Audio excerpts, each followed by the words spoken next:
So, kamusta po mga ka-Streetwise? Ako po si Takero Miyamoto at welcome po sa aking munting channel. So, mga kababayan, pag-usapan ngayon natin itong dating First Lady? First Lady?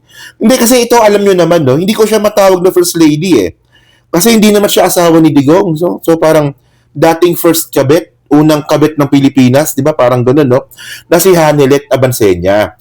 So ngayon, parang napatunayan po natin, no, na itong si Hanelet, abnormal pala ito, no?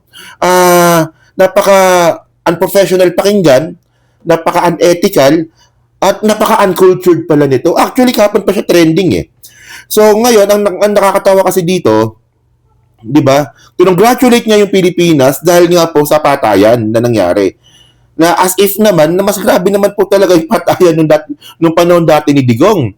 At in the first place mga streetwise, no, 'di ba? Pati si Amy Marcos, wala ako, ayoko kay Amy Marcos talaga, 'di ba? Pero wag po natin siyang iboto, 'di ba? Pero actually, no, ito para makuha niyo yung point ko. So pakita ko na lang yan, pakita ko na lang diyan. So sabi dito ni Hanelet, no, Senate hearing ni Senator Amy Marcos, wa-epek kay Hanelet, paek-ek na lang yun. Okay. So actually, no, alam naman natin kaek-ekan lang yun, di ba? Pero at least get the point. So ito panoorin natin itong sinabi niya, no? Sige. Pero ma'am, umaasa ba kayo magkakaroon pa ng justice po ang dating Yes, Pangulo? yes. Yung sa investigation sa Senate o Sa Senate, ano na lang yun? Paek-ek na lang yun. Wag na lang kayo Para maniwala na- ni Amy Marcos, ma'am. Hindi ako niniwala sa kanya. Bakit po? Ma'am, malabutong talaga, ma'am. Ayaw na pagpaniwala, ma'am. Kaya ka nga, baka matigil si VP, ma'am, ha? Pag-prank ka lang po, Ano ma'am. lang, para lang, tanong siya na ano ba talaga nangyari? Yan, okay. Hindi pa siya nakita So ng dito mga nangyari. kababayan, no, medyo tama naman si Hanelet dito na wala na pong magagawa si Amy Marcos, no, diyan po sa hearing po sa Senate. Wala na siya magagawa diyan. So, syempre, ang point natin dito, medyo tanga ba si Medyo tanga ba si Hanelet? In the first place mga kababayan, no, si Sara Duterte kasama po doon po sa affidavit ni Las Cañas. 'Di ba? At malaki po yung chance, no, kung naniwala nga ang ICC kay Las Cañas at saka kay Motobato, di ba sabi nga po ni Las Cañas, di ba, si Sara Duterte ang pinakapasimuno ng Tokhang sa Davao City. 2013. So, ibig sabihin, noong 2013, may jurisdiction pa po ang ICC sa Pilipinas noon.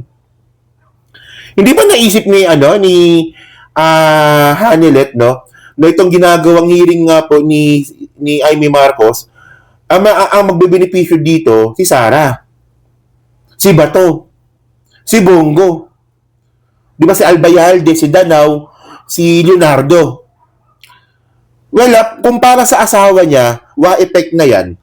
Well, para sa akin, kung ako dati akong first kabit ng Pilipinas, di ba, unang kabit ng Pilipinas, kunwari ako, kung ako kay Hanelet, pababayaan ko si Amy Marcos kasi nga po, yung mga kaalyado nga po ni Digong, pinoprotektahan nitong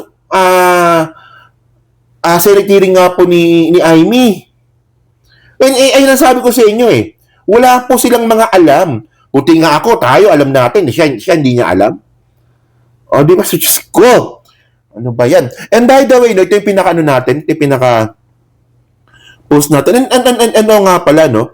Ang lumalabas talaga dito ngayon, dahil dito sa sinasabi ni Hanelet, so wala siyang pakialam kay Sara. Kahit siya po ay maaresto ng ICC, kasi nga po kasama mga po si Sara sa affidavit nga po ni Las Cañas, so wala siyang pakialam kay Sara. Paek-ek lang talaga yon. So, ganun. O, di ba?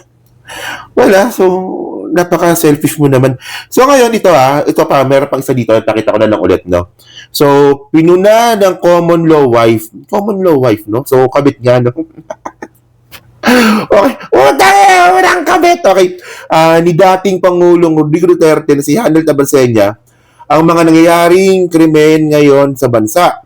Hirit niya sa administrasyon, congratulations BBM, yan sabi niya. PRRD, Ngayon pala. Oy, congratulations. Nakita niyo yung congratulations sa Pilipinas. May kinidnap at pinatay na naman. Tingnan mo nga yan. Tingnan mo. Ano masasabi nyo nga doon sa ganun, ma'am? Ma'am, kung Kaya, may congratulations. ID, ma'am.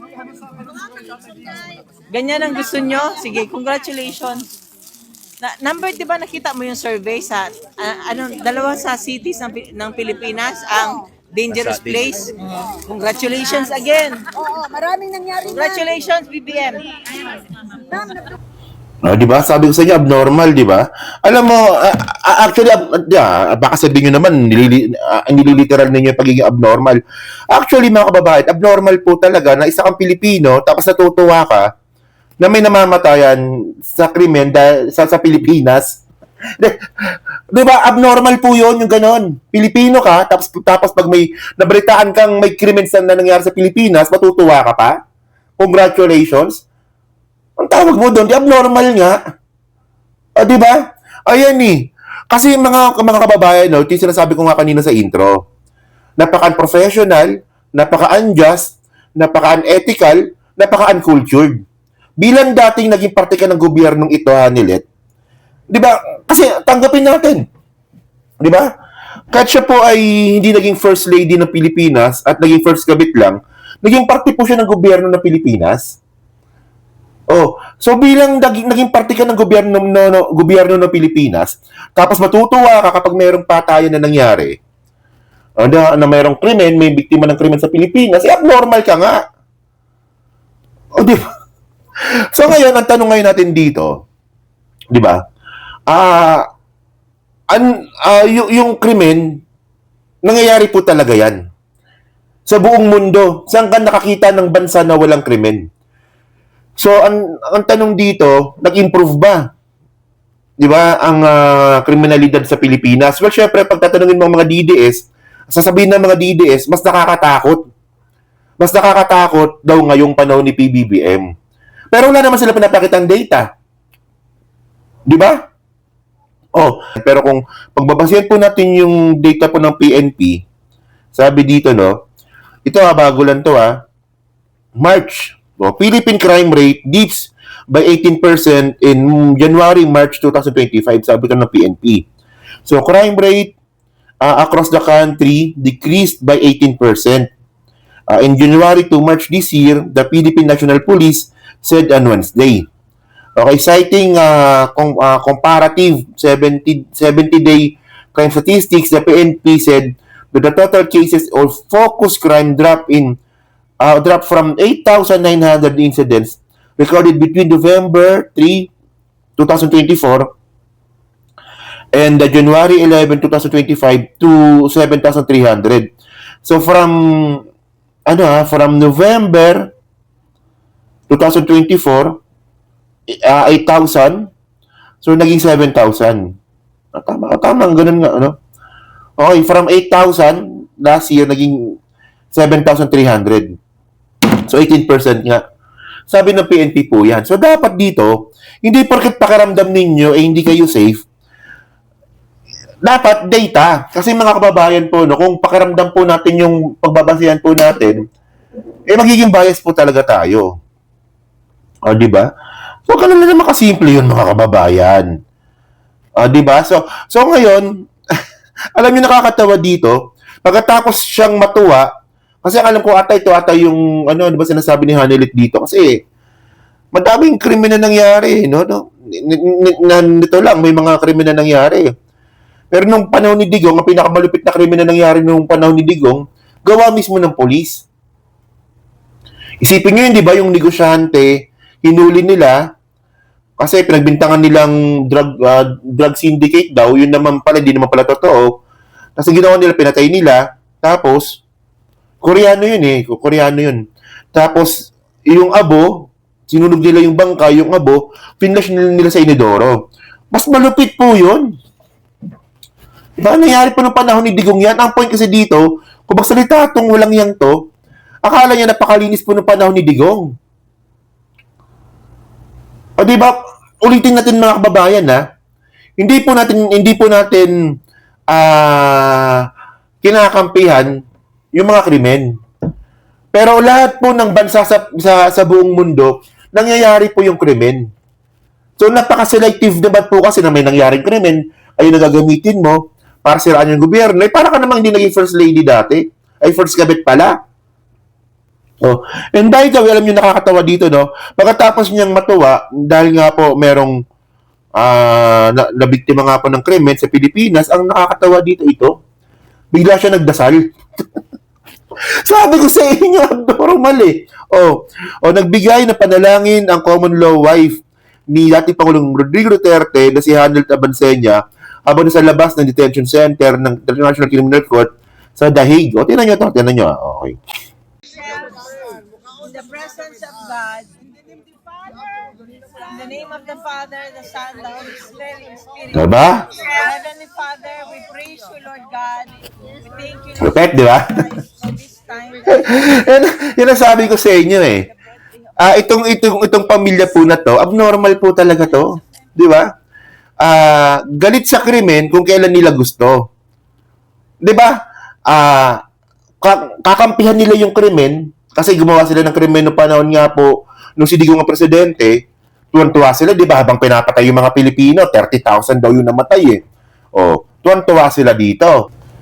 Tapos ngayon naman, magagalit sila kasi daw may krimen daw sa Pilipinas. Di ba? Abnormal nga, di ba? Parang citizenship din ni Kitty Duterte. Galit sa Amerika. Tapos nung nalaman na meron palang American passport si Kitty Duterte, di ba? Okay lang sa kanila. Di ba? Tapos biglang sasabihin ni Kitty Duterte, Pilipino ako kahit meron siyang American passport. So kung kailan convenient para pumabor sa kanila, 'di ba? Gagamitin nila 'yan.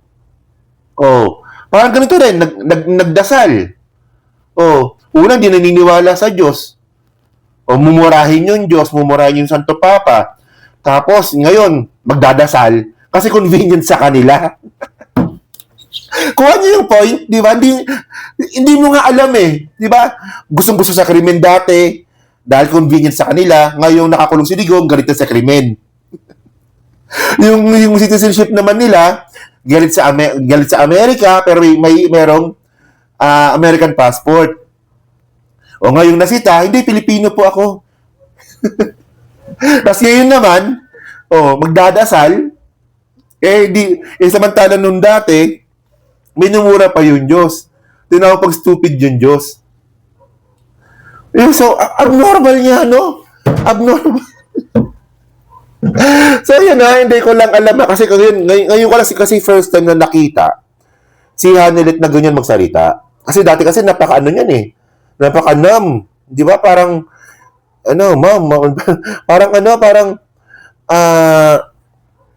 hindi siya masyadong nagsasalita dati.